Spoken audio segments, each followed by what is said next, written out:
Hello and welcome back to Backbenchers. So today we are going to start a new chapter, that is discharge of contract.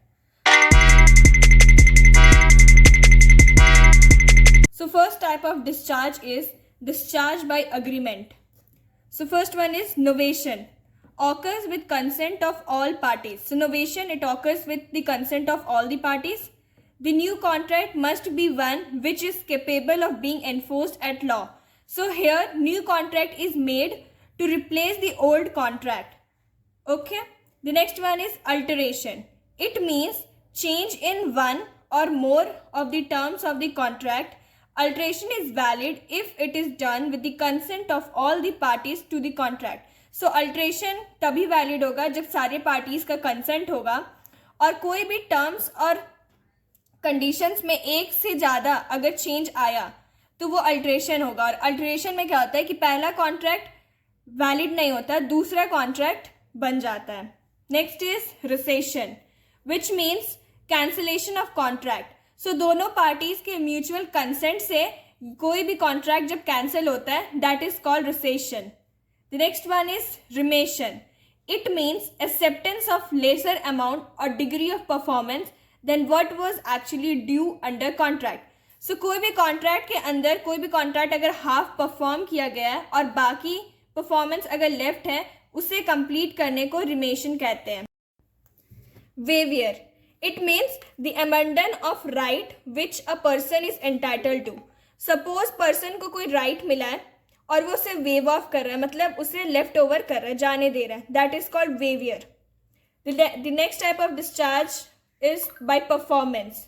So performance of contract is one of the most usual way of discharge of contract. So कोई भी contract अगर performance हो गया तो वो contract automatically discharge हो जाती है। The next type is discharge by operation of law. Law के ऑपरेशन से जब कोई भी कॉन्ट्रैक्ट डिस्चार्ज होता है तो first one is insolvency. The rights and property of insolvent are with certain exception transfer to officer of the court. So एक कोई भी पर्सन अगर इंसॉल्वेंट डिक्लेयर होता है तो उसकी प्रॉपर्टी और उसके राइट्स ऑफिसर के पास चल जाते हैं जिसको ऑफिशियल अजाइनी बोलते हैं। In presidents town and official receiver in another area. So कोई भी टाउन का या कोई भी एरिया के रिसीवर के पास उसकी राइट्स चल जाती है। The next one is merger. A holds certain property under a lease. So for example, A ने कोई property hold की है लीज में. Subsequently, he buys the property. His right as lease is merged into his right and ownership now acquired. So merger मतलब उसका कोई भी suppose उसने यहाँ पे property buy कर ली तो अब क्या हो गया कि वो merge हो गया, उसका ownership आ गया अब उसके हाथ में। सो इस केस में भी डिस्चार्ज हो जाता है contract. The last one is death. The death of promisor discharge the contract. So जो भी प्रॉमिस परफॉर्म करेगा उसकी डेथ हो गई, सो इस केस में कॉन्ट्रैक्ट डिस्चार्ज हो जाता है। The next is discharge by breach. So कोई भी पार्टी अगर कॉन्ट्रैक्ट में ब्रीच करता है तो वो कॉन्ट्रैक्ट डिस्चार्ज हो जाता है। सो ब्रीच ऑफ कॉन्ट्रैक्ट दो तरह का होता है, एक्चुअल ब्रीच या एंटिसिपेटरी ब्रीच। सो ब्रीच में क्या होता है कि कोई भी पार्टी परफॉर्मेंस नहीं कर पाता है, अपना ऑब्लिगेशन टेक ओवर नहीं कर पाता है, तो इस केस में कॉन्ट्रैक्ट ब्रीच हो जाता है। So first breach is actual breach when performance is actually due. जब परफॉर्मेंस ड्यू होता है तब क्या होता है, for example A agrees to deliver to B 10 chairs on 2 March. So 2 March को ए ने अग्री किया बी को 10 चेयर्स देने को and he fails to do so on that day. So उस दिन वो करने से रह गया, फेल हो गया। There is a breach of contract by A. So A यहाँ पे कॉन्ट्रैक्ट ब्रीच किया है। The next case is breach during the performance of contract. Suppose कोई भी कॉन्ट्रैक्ट हाफ परफॉर्म किया और उसके बाद बाकी हाफ बचा हुआ है और वो नहीं कर पाता है वो कॉन्ट्रैक्ट, देन इस केस में breach during performance of contract होगा। So you can see here X agrees to sell 3000 railway chairs. So X यहाँ agree किया to supply 3000 railway chairs. After 1500 chairs, he had been delivered. The company told C. So 1500 chairs के बाद यहाँ पे company उसे कह दिया कि उसे और रिक्वायर्ड नहीं है। सो रेस्ट 1500 का जो ब्रीच हुआ है वो कंपनी की तरफ से हुआ है. सो ये क्या हुआ है? Breach during the performance of contract. And the anticipatory breach of contract, a refusal by the promisor to perform his part of contract before the due date of the performance is known as anticipatory breach of contract. So anticipatory breach of contract क्या होता है? Due date मतलब performance date से पहले अगर कोई party मना कर रहा है कॉन्ट्रैक्ट परफॉर्म करने से, उसे एंटिसिपेटरी ब्रीच ऑफ कॉन्ट्रैक्ट बोलते हैं. The next one is discharge by lapse of time. कब कब कॉन्ट्रैक्ट डिस्चार्ज हो जाता है? सो एक है lapse of times. A contract is discharge by lapse of time. Okay, so contract discharge हो जाता है लैप्स ऑफ टाइम से. Contract should be perform within a specified period. So जो टाइम दिया गया है उसके बीच में ही कॉन्ट्रैक्ट परफॉर्म होना चाहिए.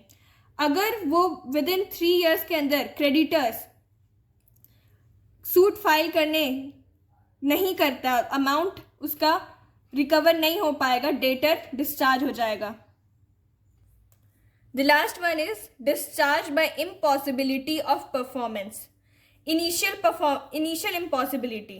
This is the first type of impossibility. So ये पहला टाइप का इम्पॉसिबिलिटी है. इसमें क्या होता है?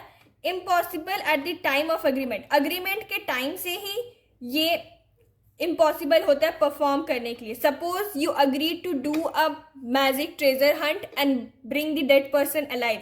सो ये शुरू से ही इम्पॉसिबल है.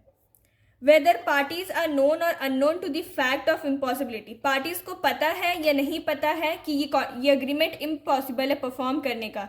सो कोई भी अग्रीमेंट अगर इनिशियली इम्पॉसिबल है तो वो वॉइड एब इनिशियो होता है. इस केस में कॉन्ट्रैक्ट्स कभी बनता ही नहीं है. And the next one is subsequent impossibility. Destruction of subject matter. Suppose you're going to buy a potato and pest control की वजह से potato destroy हो गया. So यहाँ जो subject matter था potato, it is no more available. So this is one of the subsequent impossibility. Death or personal incapacity. कोई person का death हो गया जिसके साथ आप contract किए हो. So यहाँ पे भी subsequent impossibility हो जाता है. या फिर person इनकेपेबल हो गया उसे परफॉर्म करने को. Change of law. Suppose you are going to deal in tobacco under your state और स्टेट में रूल आ गया कि tobacco is no more, like you can't deal in tobacco any more. So यहाँ पे चेंज ऑफ लॉ की वजह से भी आपका कॉन्ट्रैक्ट डिस्चार्ज हो जाता है. Declaration of war.